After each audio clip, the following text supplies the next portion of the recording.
looking externally, I don't see any real problem. It just looked like on his first 3-3-2 when we examined, it looks like his mouth might be a little tight, so that's a little bit of a concern. Okay. All right. He's 3 compliant here, and he's also here for 2. Looking at rods again, I mean, the mouth restriction's a little bit of a concern with the King Airway for a rescue airway. No obesity, no obstruction again. His airway's intact. There's no distortion or disruption that way. And again, we don't have stiff lungs as a problem. Just taking a look at.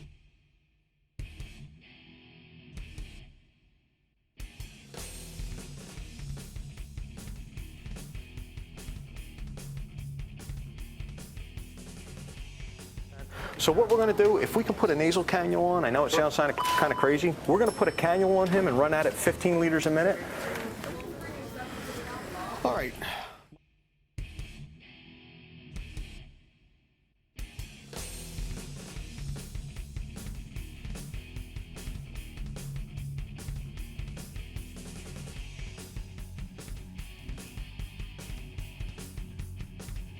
All right, Mike, so we've recognized that he requires airway management. We've just assessed him for difficulty, and the only difficulty we potentially identified is that he may have a tight mouth. He's like 2.5 fingers as opposed to 3. But all in all, Moans looks good, so we should be able to bag him out of it.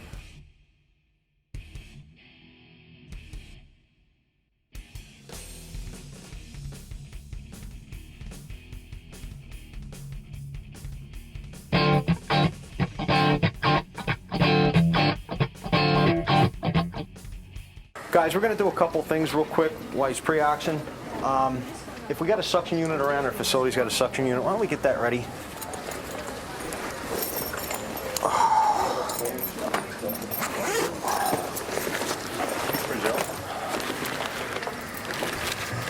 All right, I got a BVM here. Mike, I'm going to turn the volume up on the pulse ox. Okay.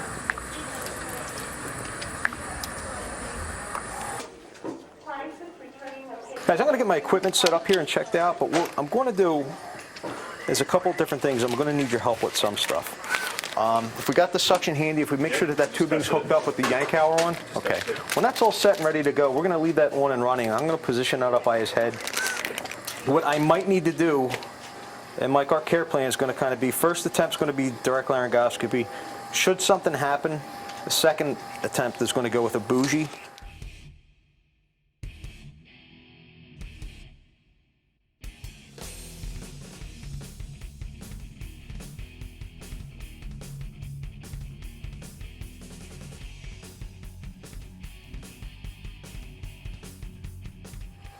Look at the cable out just in case. Good thinking.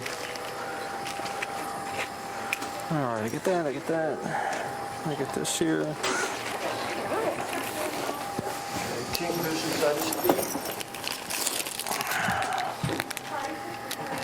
Have you ever used one of these before? No. Okay. Listen, if something happens and I have to go and use this, what I'm going to do is, instead of putting a tube into his mouth, I'm going to put this into his mouth. And what I'm going to need you to do for me,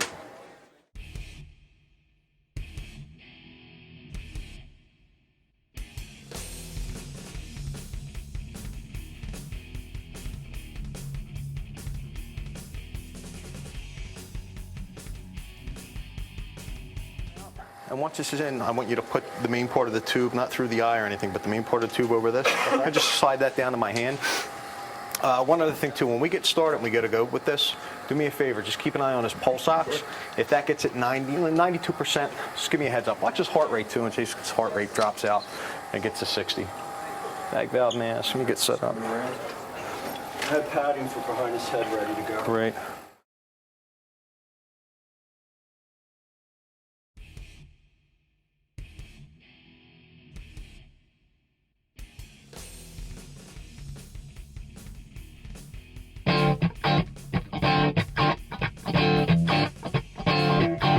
Duck under here for a second to get things set up. Thanks, man. That's tight, all good. You got that set ready to go here. And that suction, if you could just pass that down underneath here. Good thinking, Mike, with the positioning. Yes. We will. What I'm going to do is just slide that up underneath of his shoulder.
Okay, what you can do with this, you can just leave that running.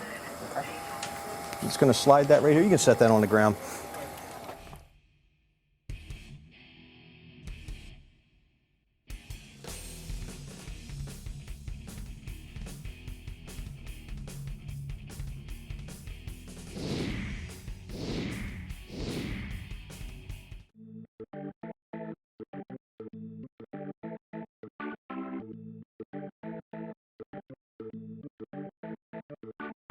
And when I go into intubate, what I'm going to ask you to do is just to have your hand up over his throat. Okay. And I'm going to move my hand on top of yours and move things around. Okay. We'll leave that oxygen in place and I'll take the under breather off.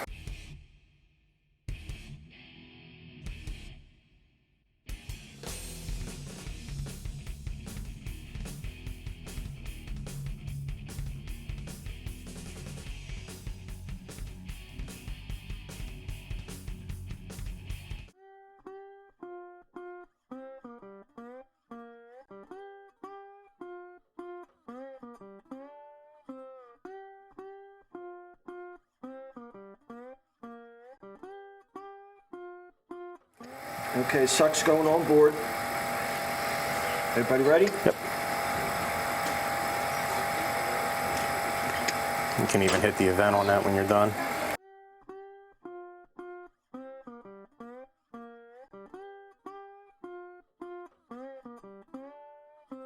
Just do me a favor, keep an eye on his pulse ox. We're at 98% right now. And just give me a heads up if it gets to 92%. I'm going to leave the cannula on. Honorary breathers off. Okay, diaphragm mask. Who's going to be ventilating? Okay. Here we go.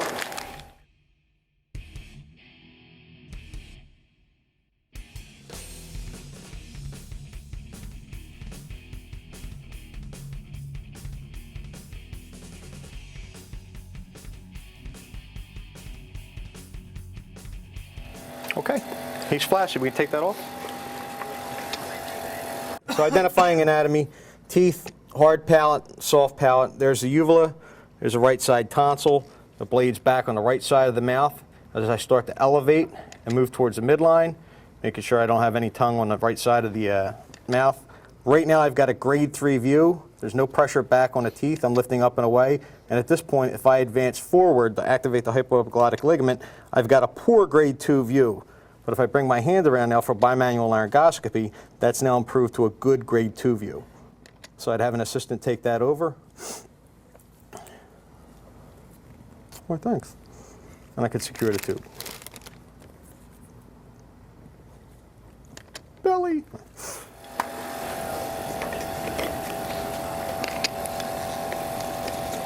All right, right now I have a grade 2 view. Do me a favor. Just hold that right there. Sats? They're still 98%? Excellent.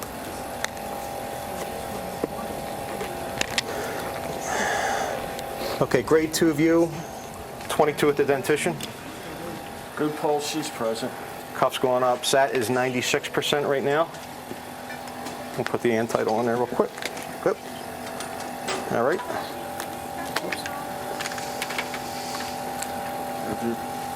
Here's John, thank you. Okay, I got good waveform and a capnographer, and I've got a value right now of 40. Chest rise with bagging. Okay. How's the bag feeling to squeeze? Very good. Cool. Very smooth. Okay, you're in. Good. Depending on what view you have, you've got direct visualization as one confirmation method. Before we even give the first breath with the bag valve mask device, end-tidal CO2 device go on, We'll have a near immediate reflection, and our first auscultation should be over the belly. Just in case it was an inadvertent placement into the stomach, it'd be immediately identified. Whereas if we listen to the chest first and the tube was in the stomach, there's a chance that you would insufflate one or more bagfuls of air into the stomach, creating a bigger problem.